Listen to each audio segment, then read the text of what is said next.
there is no straight line, just coasting. It doesn't exist. That straight line is actually like a really long downward line. It's just real long. You can't tell when you're on it. Sybarite was kind of like an idea, and I'd be like showing videos to Hal, like, hey, what do you think of this? Like, do you think that this might work or what? Or like what?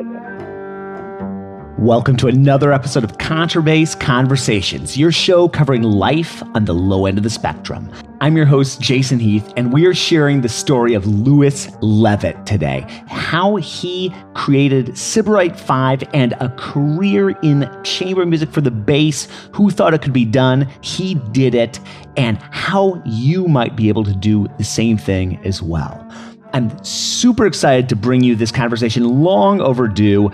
Louis is a fascinating individual who has really crafted a unique path in the music world. And we break this conversation down into three parts. Part one, the idea, how Sybarite 5 came to be, when that happened, what that was like, what that moment was like. Part two, the struggle. How did this happen? It wasn't easy. Lots of challenges along the way. How did Louis and the other folks in Sybarite 5 overcome them? And part three, the lesson. What has he learned in this process? What advice would he give to those people that are wanting to create a career of their own making, not audition for the positions that might be available by orchestras, universities, but create their own path? How can you do it? That's what we dig into today. I'd like to thank our sponsors, D'Addario Strings, Upton Bass, and the Bass Violin Shop, and we'll be hearing more from them later. But before anything, let's just answer the question, what the heck is Sybarite 5? Here's Sybarite 5 themselves answering that question.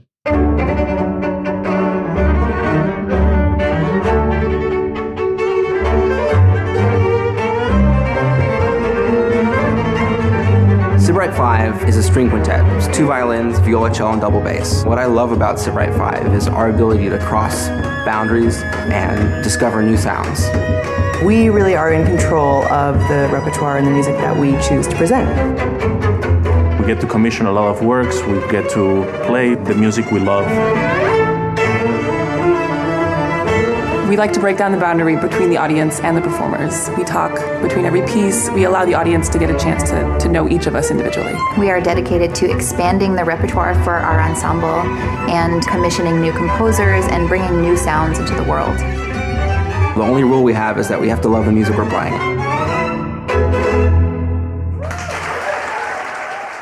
Part one, the idea.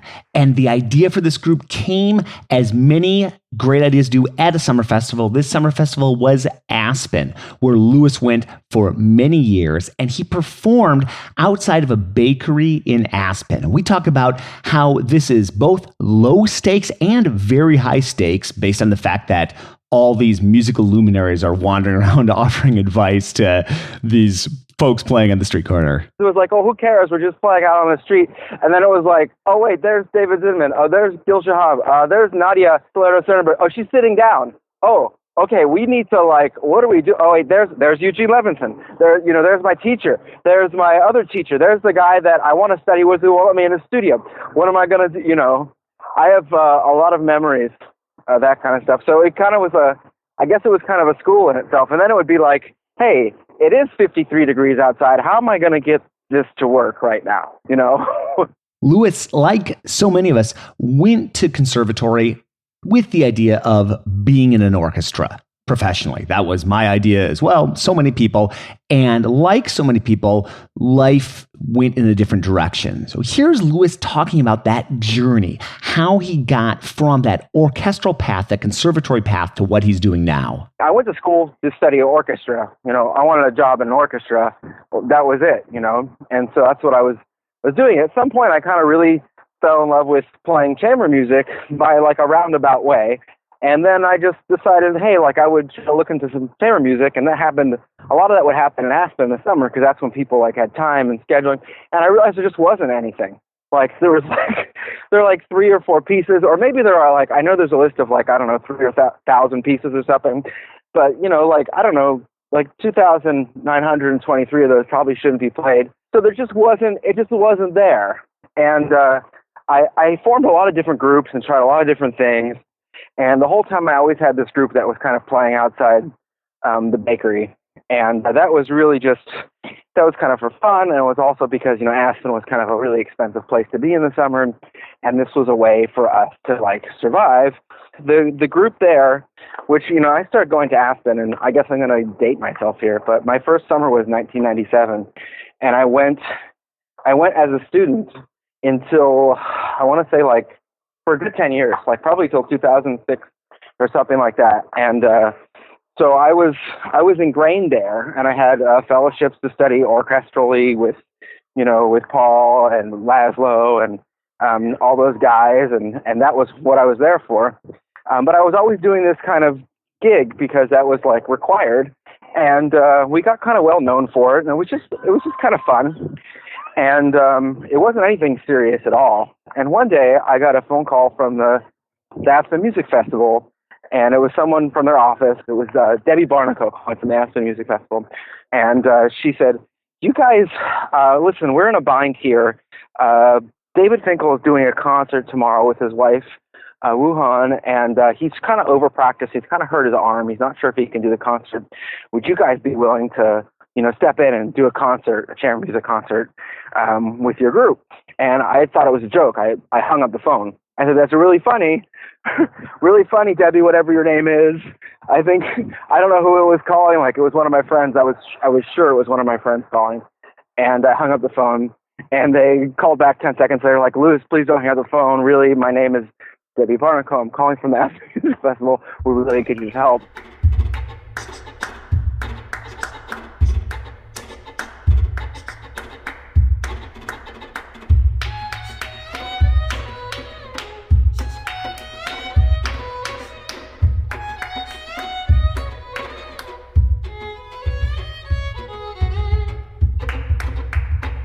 I had eat my words and apologize a lot. And the short version of that story is that Wuhan ended up doing the whole concert herself. She's a baller. She was just no, I'm going to do the whole thing myself. But as a result of that conversation, the next year Aspen offered us a chamber music concert with the group. And at that time the group was bigger. It was actually 10 or 11 people. It was kind of like a rotating roster of people that would come and play outside the bakery. But they were all pretty good. We didn't know it at the time. We were just doing our thing. But all these players went on to be playing the Met and concertmaster of this. So we got together a group and we did a concert. And I think that was 2002. And that, to this day, I still will say is probably the best concert I think I've ever been a part of, I think, in probably my entire life.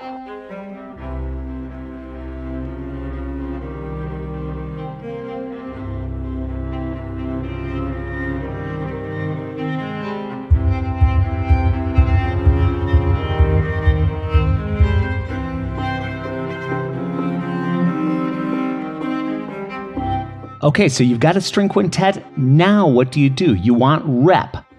But what rep do you play? There are only a few pieces really written for string quintet. So what did Sybarite 5 do? What did Louis and the folks do? Here's what they did. We had to play concerts and we didn't have any repertoire. So it was kind of like a huge problem.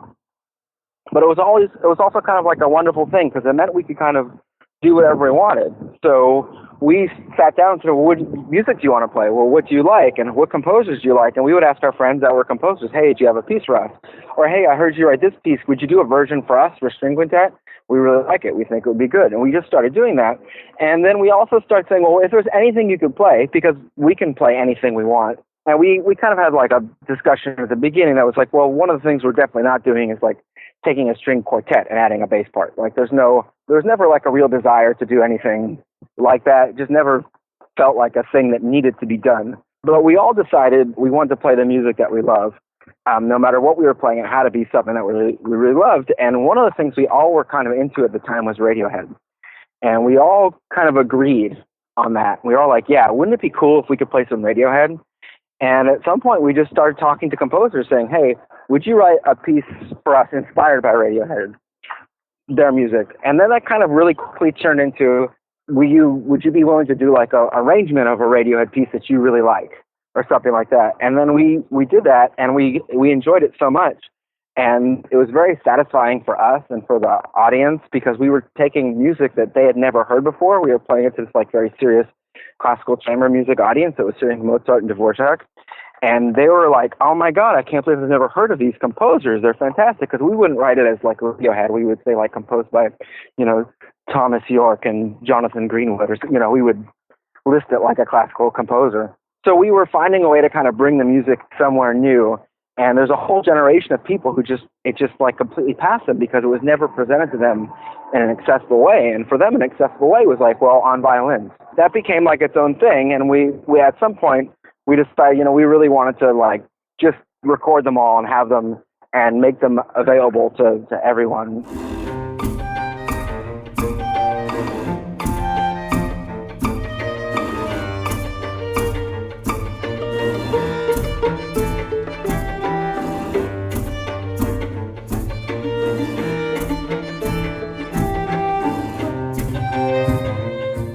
That's how the idea got started. Those were those initial steps. But it wasn't easy. And in part 2, we dig into the struggle. How the heck do you turn this idea into a career, into a thriving chamber group? Before we dive into part 2, I'd like to thank D'Addario Strings, our longtime sponsor here on Contrabass Conversations. And so many podcast guests have used and do use D'Addario Strings, including your host right here. I'm playing on Kaplan's right now, and I love them. I could take the rest of the show just reading off the previous podcast guests that use D'Addario Strings, but a few include Andres Martin, Anthony Stoops, Klaus Freudenstein, Craig Butterfield, Daniel Kimbrough, David Allen Moore, Gabriele Raggiante, Mark Morton, and Michael Valerio. They're great for so many musical situations. I use them with the bow. I use them pizzicato. I've used them in recording sessions, in orchestra sections. They're wonderful strings, and you can win a chance at D'Addario Strings. Go to contrabassconversations.com/strings to enter to get a chance to win a set of D'Addario Strings. And I'd also like to thank Upton Bass. They're back on board sponsoring the podcast. Thank you so much. They make beautiful basses. The Upton Car model. The Car double bass is one of those models, and it is the only commercially made bass that Gary Carr endorses. It was important to Gary that Upton keep the entry-level price attainable for all. He wanted anyone coming to his car camp to be able to afford one. The 2009 silver medal in tone went to one of the Carr Upton basses. It's been played by Gary Carr, of course, but other owners include David Murray and Craig Butterfield and many others. Check them out online at uptonbass.com. Okay, part 2 of our story, the struggle. And we'll set the scene with Louis talking about where he was in his journey through school, through his early years of his career, when this idea started to really gain momentum. I finished school like 2004 or something like that, 2003, and I got a gig in an orchestra right away. It was a regional orchestra, and it was a per service contract, but it was very nice. And I moved down there. I kind of realized that I might not be able to get what I want out of this musically or artistically, kind of playing the section. And I didn't want to become, like the king of the freelance circuit in that area or anything like that. I had no desire to really do that. And when I was in school in Cincinnati, and I was already, as a graduate, starting to do freelancing and driving. We would always go to New York to do auditions for my wife because she's an opera singer. And we went there. I was like, man, this is a really cool place. Like, I really like it. I really like it here. And when people ask what you do, you tell them you're a classical musician, and they're like, "Oh, that's really cool. What do you play? Where do you?" And when I was in Cincinnati, I would say that to someone. They'd be like, "Well, what's your real job?" So there was a really easy choice for us, I think, to say, "Hey, let's try moving to New York City and see what it's like there." Because if I'm going to have to drive an hour or an hour and a half back and forth for some gig, at least I could do it like in New York City, and I wouldn't have to drive. I could do it on a train, and I can just sit and read or whatever. So that'll be maybe easier. Okay, so we moved to New York City, and the big question is, is this quintet thing going to happen? Talk about an unclear path. It's not like it's just fit tab into slot, right? So was this going to happen? That was the big question. There was probably a good 5 years I kind of spent just asking myself this question, like, well, this is either a really good idea or like a really bad idea. And maybe there's a reason why no one's ever done this. And like, maybe there's a reason why there are no string quintets. Maybe it should just be quartet. Maybe, Beethoven knew not to include a bass. I don't know. And I kind of asked myself that question for about 5 years. And all during that time, we were kind of working and building stuff and creating repertoire. And it kind of became, at some point, it was like, oh no, this is going to be legit. This is great. And in 2011, we won the Concert Artists Guild competition. We were the first group with a bass player to win that competition. And from that point on, stuff was kind of like, all right, now we're going at this full steam ahead. So many of us have been at this point where you've got this idea, you're moving ahead in this new path, and one of those opportunities comes that you would normally have said yes to. And Louis describes how he got a call from the New York Philharmonic to play and was also set to go to Aspen to work with the chamber group in that setting. Here's the decision. Here's the struggle. Here's what he did. I got called from the Phil to sub. It's funny because that was the same year we were going to Aspen to do this advanced quartet studies program. And they asked me if I was available to do some concerts in the summer. And like, I didn't even think about it. I was just like, oh no, I'm sorry. I'm going to be in Aspen. I can't do that. And they were like, okay. And then, they never called back because like, why would they? Here's a bass player who's like, no, I can't come play with the New York Phil right now. I have to go play some chamber music as a student. I didn't really realize what I was doing at the time, but subconsciously, I was kind of making a decision that I was going to really pursue this. Doing that Aspen Quartet Studies program kind of kicked the group into high gear. Here's the story. We attended the Aspen Music Festival as students again in 2008. We did the Advanced Quartet Studies program as a quintet, which is pretty cool because there was no place for us to go and study chamber music as a group with a bass. It just didn't exist. There's a bunch of camps now you can go to, but there was nothing. So I had been in Aspen for a long time, so I talked to the powers that be. I said, hey, is there any chance you would allow us to attend this program? Of course, we'll audition or whatever we need to do and blah, blah, blah. And at the time, they were of open mind. And Earl Carlos, the gentleman who ran it, said, yeah, sure, you can attend. And the whole time I was just thinking, we're just going to kind of be a fly on the wall and be able to observe and stuff like that, and not really be a part of the quartet program because that would be weird, right? Because that could open a door for like all these other groups. The string quintet can come in, maybe a trio can come in, all this stuff. So we showed up first day, and Earl Carlos stands up and he says, okay, I'd like to announce all the string quartets doing this program this year. We've got this group, this group, this group, and we've got a string quintet, Sybarite 5, who are also participating in the program this year. And he treated us just like we were a quartet, and we did the program just as a quartet would do it.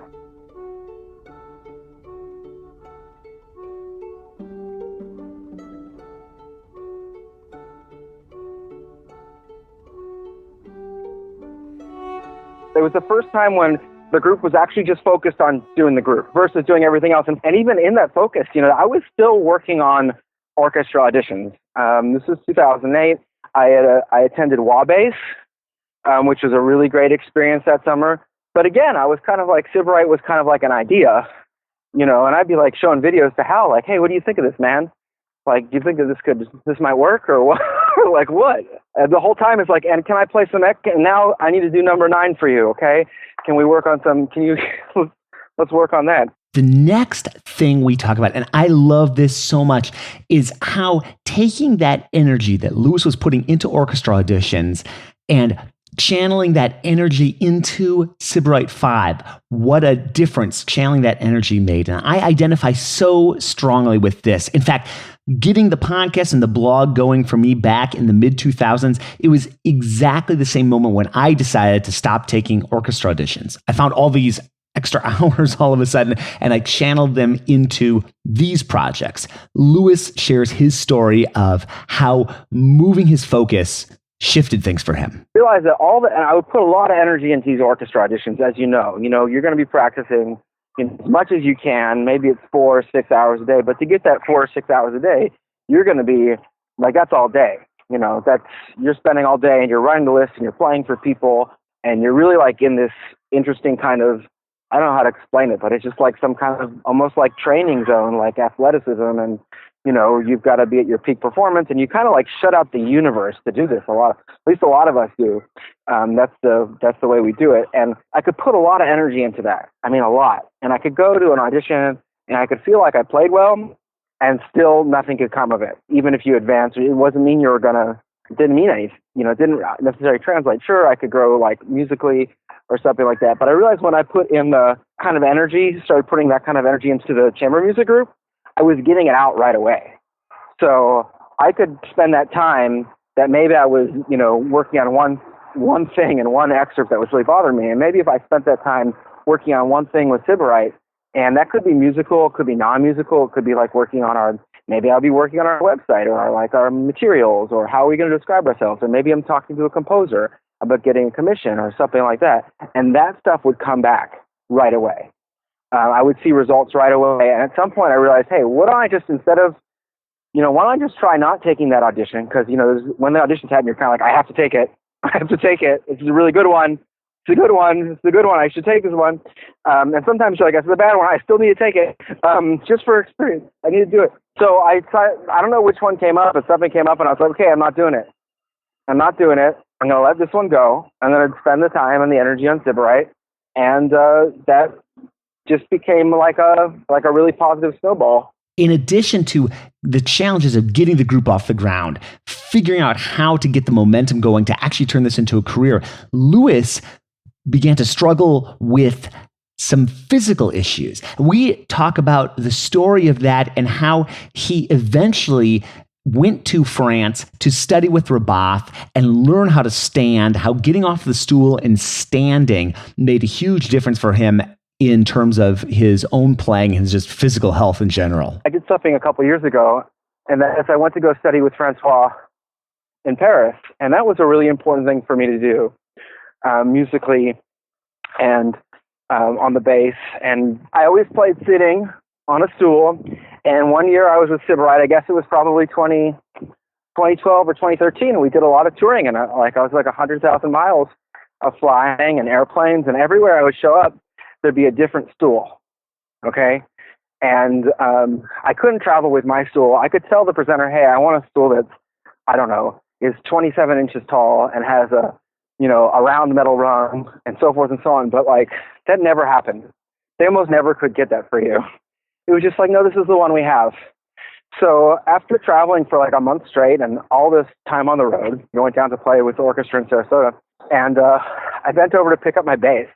And all of a sudden, like, I couldn't get up. I had thought I had, like, slipped a disc in my back, and it was in spasm, and all this horrible stuff, because my wife had done that before, and she was in the hospital for 3 days, so I was, like, freaking out. It's, like, 2 minutes before a rehearsal, and, like, I can't, like, get up.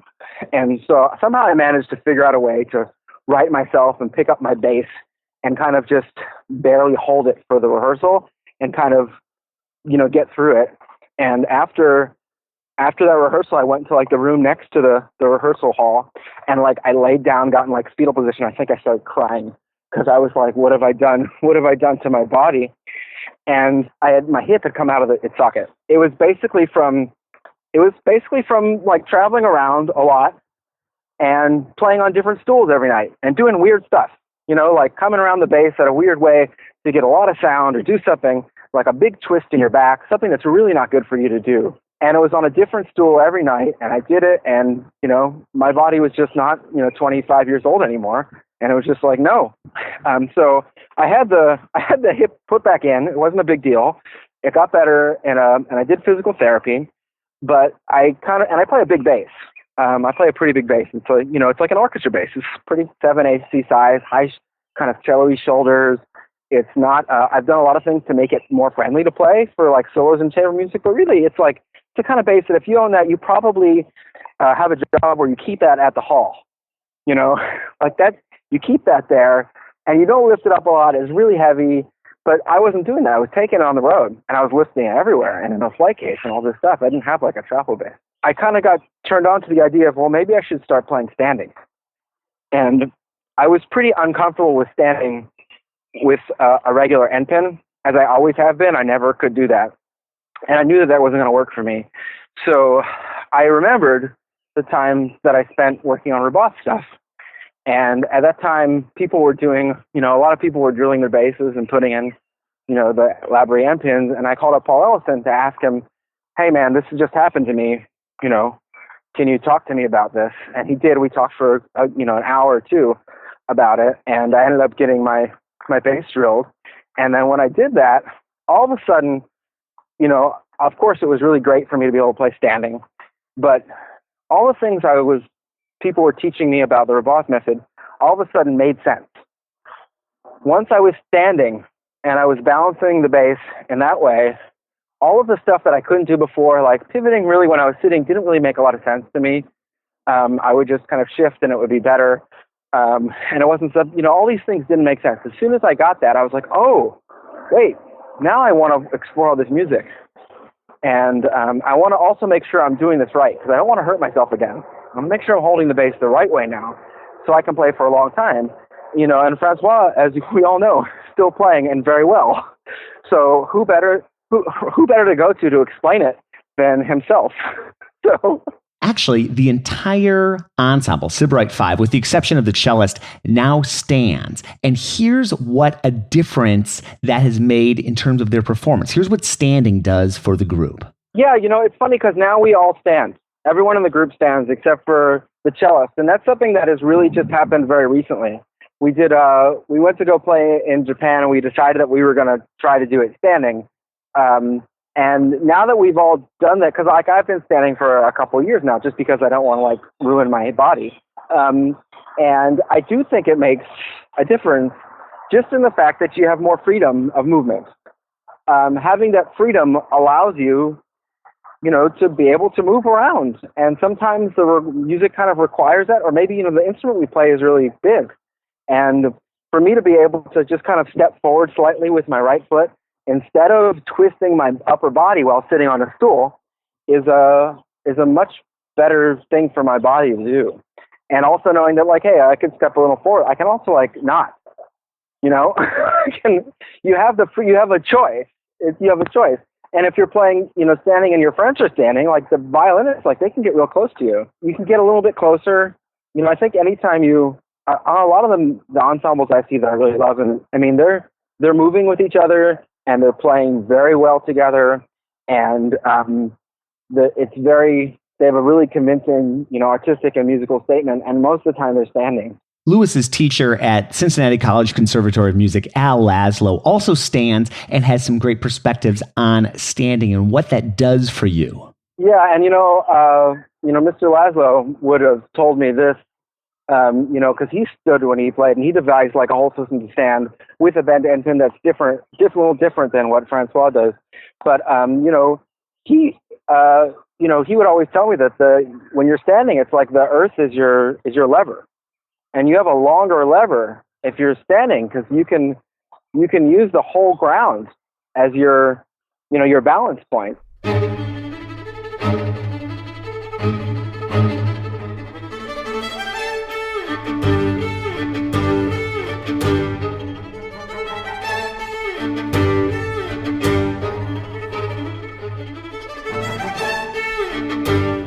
Those are some of the challenges that Sybarite 5, the group, faced, and that Louis had to work through in terms of being able to maintain such a rigorous performing schedule and carrying that heavy bass around. That was part 2. In part 3, we dig into lessons he's learned and that he would like to share with people who are thinking about doing something similar to what Sybarite 5 has done, striking out on their own, creating a career in chamber music, which so many more people are doing now than did when Louis was starting out. Before we dig into part 3, I'd like to give a shout out to our third sponsor, the Bass Violin Shop.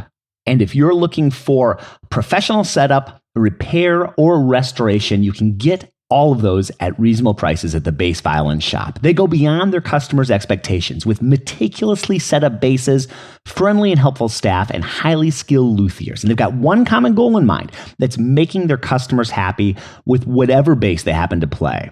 So whether you have an open seam or need a top-off restoration, the Bass Violin Shop is there to help you through the process. They also specialize in resetting necks, repairing cracks, installing new fingerboards, new bass bars, and custom C extensions. So whatever your playing needs, the Bass Violin Shop will work hard to get the most out of your instrument without blowing your budget. Check them out at bassviolinshop.com. Part 3, Lessons Learned. What advice would Louis give to those starting out now, wanting to create a career similar to what Sibright 5's doing?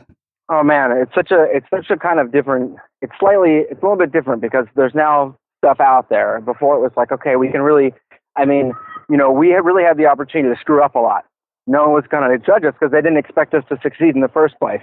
So we can make a lot of mistakes. The good news is that there's a whole bunch of people that have come before you, so you can kind of check them out and see what they did. One of the first things I would say is check out, other groups. What groups do you like? What do you think is happening that's really interesting right now? What's your ideal gig? What do you want to do? What kind of music do you want to play? That's a big factor with us in Sibright. The whole point of the group is I wanted everyone to bring every piece of music that they want to play but they couldn't play to our group. Like whatever that is. And that's always going to be successful because you have a personal connection with that. There's a lot of different aspects. You got to find people that are, easy to work with, people that you like spending a lot of time with. You're going to spend a lot of time with these people if you're successful. That's super important. The interpersonal relationships are just as important as the musical relationship.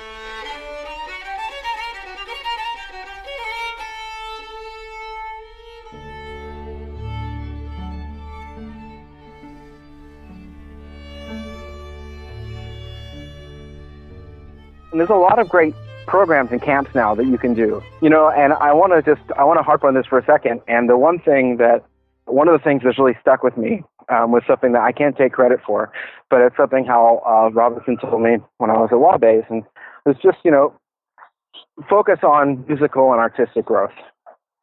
And that as long as you're growing musically and artistically, at least he was saying that for himself. I'm going to paraphrase. He found that was kind of the road to happiness and also avoiding, getting bored in an orchestra job or something like that. Kind of the minute that you feel like you got this and you're coasting and you're cool and you're doing what you want, there's no straight line, just coasting. It doesn't exist. That straight line is actually like a really long downward line. It's just real long. You can't tell when you're on it. But if you keep growing, then you're always going up. And you're always going to be interested in what you're doing. And I would encourage people to embody that any way they can, attend as many different things.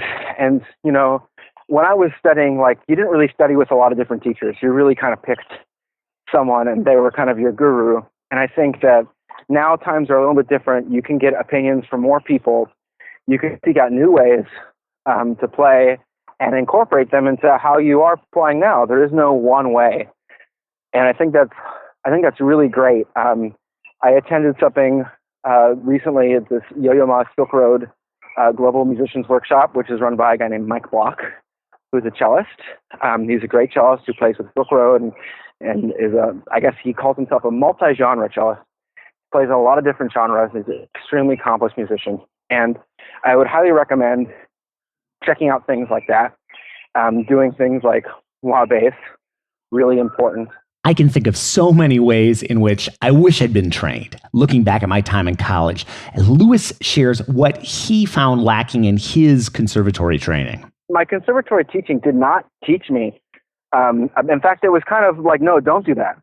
Don't look at jazz. Don't look at world music. A, that'll distract you, and B, we don't think that they're so great anyway. And that's kind of, I think the attitude just has no place in a musical scene in 2017. So I would say, don't be afraid to do that and take a lesson with, you don't have to take a lesson with a bass player. I took lessons with vocal coaches.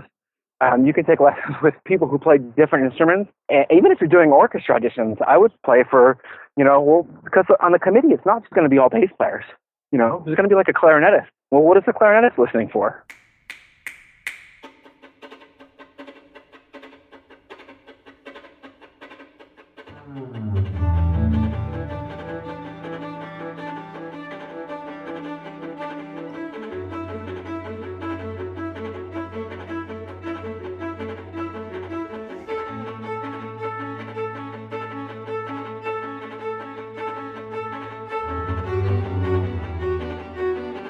That's the story of how Sybarite 5 got started, the struggles they faced, and what Louis would share with people that are looking to dive into something like this. And this is an interview that's long overdue. In fact, if I look through my Facebook messages, I see Louis and I sharing messages way back from 2011. So thank you so much, Louis, for being on the show. Of course, all the music you've been hearing today is Sybarite 5, and I highly encourage you to check out their albums on iTunes, Spotify, wherever you get music. What a wonderful group. I love these Radiohead. You heard a lot of Radiohead arrangements, and I love the original pieces, and I can't wait for their new album, Outliers, which will be out very soon.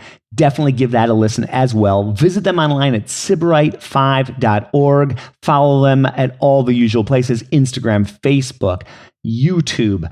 They're doing great things. Louis is doing great things. It was great to see him in person at the ISB 2017 convention. Sybarite 5 played there. They're a great model, folks. They're a great model of what can be done outside of those orchestral, teaching, jazz gigs, creating your own career. I'm so passionate about that, and it's so inspiring to hear the story of how this group came to be, what Louis did, the uncertainty, the struggle, the success. What a great chat this was. I really hope you enjoyed it. I'd love to hear from you. Feedback at contrabassconversations.com will put you in touch with me. If you enjoyed this episode, they take a lot of work, folks. They're fun to do, but they take a lot of work. What you can do to help the show more than anything is to share this. Share this on Facebook, share this on Twitter, share this on whatever you like to hang out on online, and forward this to a friend. I guarantee you, you know somebody in your life. Does not have to be a bass player, obviously. Yes, it's called contrabassconversations.com. The dirty secret is that it's really very little about the bass at all, right? It's about life. It's about music. It's about passion. It's about finding your path through this crazy world of ours. Find a friend or more than one friend that hasn't listened to the show before and forward it to them. Let them know. Spread the word. Download our app, contrabassconversations.com/app. I am so excited to be here each and every week chatting with you. And I'd like to thank once again our sponsors, D'Addario Strings, Upton Bass, and the Bass Violin Shop. Thanks again for tuning in. I appreciate it. I know Louis appreciates it. And we will see you again soon for more life on the low end of the spectrum. Jason, I can't tell you what a real honor and a pleasure it is to talk with you. I love and respect all the stuff that you've done for the bass and all the conversations we had with so many important and really interesting people. I think the community is so much richer for the work you've done. So I just want to thank you so much for doing it.